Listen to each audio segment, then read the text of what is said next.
Devayat ખવડનો dialog છે, બાજુમાં બેહવા વરત ખદડા નીકળ્યા. સાલા બાજુમાં બેહવા વાળા ખદડા નીકળ્યા, બાકી હામી નજરે થોડી થાય. એવા ખદડા શબ્દનો ઉપયોગ તો હું નહીં કરી શકું, કેમ કે મારા સમાજના આગેવાનો હોય છે, તો મારા સમાજના આગેવાનોને મારે ખદડા કેવા આ તો ડાયલોગ એ દીક્ષિતે તમને ખાલી ડાયલોગ દેવાયત ખબરનો ડાયલોગ છે, એ મેં પણ સાંભળેલો છે.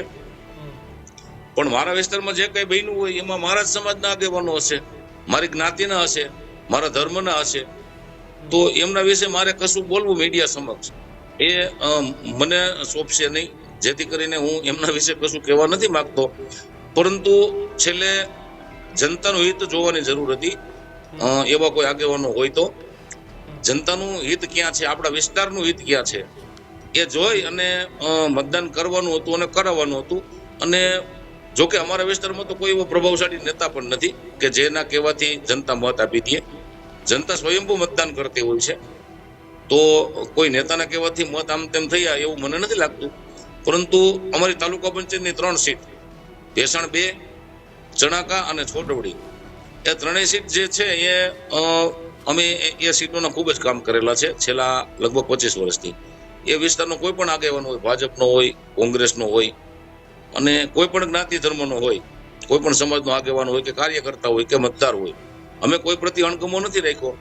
અને જ્યારે એને મુશ્કેલી હોય ત્યારે અમે એની સાથે હોઈએ. જનતાને ઘણીવાર મુશ્કેલી પડતી હોય છે, કોઈ વ્યક્તિને પણ ઘણીવાર કામો પડતા હોય છે, તકલીફો હોય છે, એમની વેદના હોય છે, તો અમે વેદના સાંભળી છે અને એમની પડખે રહ્યા છીએ.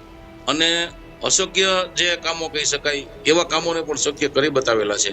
છતાં પણ જનતાને જો આખા ગુજરાતમાં ભગવો લહેરાતો હોય ને અમારા જ વિસ્તારમાં જો કે આવડા કામો કર્યા હોય, અમે દાખલા તરીકે હું આપને વાત કરું તો સામાજિક ક્રાંતિમાં પણ અમે અગ્રેસર રહ્યા છીએ. ઘણા ગામોની અંદર સમાજ ભવનોના નિર્માણ કર્યા છે જનતા માટે. પાટીદાર સમાજ ભવનનું નિર્માણ કર્યું છે, ગૌ સેવા સમાજ ભવનનું નિર્માણ કર્યું છે, ગંગેશ્વર મહાદેવ મંદિરે પણ સમાજ ભવનનું નિર્માણ કર્યું છે. આપને જણાવતા પણ આનંદ થાય છે કે મારા ગામની અંદર તમે એક સમયે ધારાસભ્ય હતા, જિલ્લા પંચાયત તમે જીતી ન શક્યા. હું એ જ કહું છું, તાલુકા પંચાયત પણ હું હારેલો છું ભાઈ 2020માં. આ તો જિલ્લા પંચાયત હતી, ત્યારે મારો કશો દોષ નહોતો, કોઈ પક્ષ પલટાની વાત નહોતી, કોઈ બીજો તકલીફ નહોતી.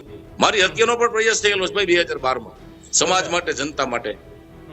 પણ જનતા નથી જોતી તો એમાં હું તો શું કરી શકું?